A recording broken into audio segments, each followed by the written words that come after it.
What's up everyone? Welcome to the video. Today we're going to take a look at how to replace the battery in this Hyundai Smart Key remote fob. So this Hyundai key fob is going to be for the Hyundai vehicles that have a push button start ignition, and it's going to use a replacement battery CR2032. I'll put a link in the description box of this video to where you can purchase these batteries if you're in need.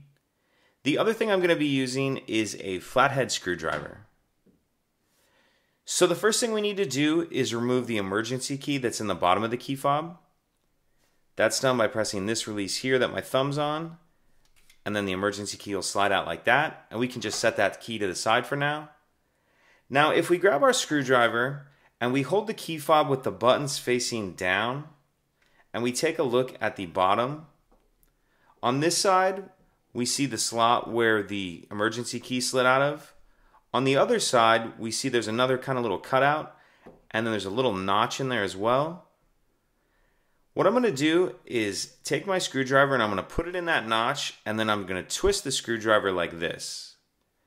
Put it in that notch and then twist like I'm opening a lock with the key. And as I do that, it's going to pop this back cover off.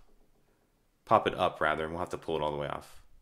So I'm going to take my screwdriver, make sure it's all the way in that notch, and then I'm going to twist.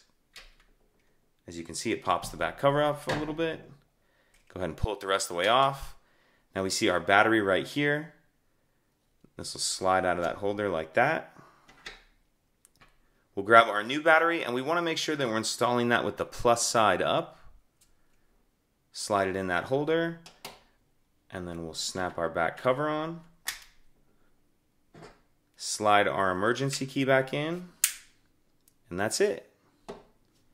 If you have any questions, please let me know. If you could take a second to like and subscribe, it helps us out, and I'd appreciate it.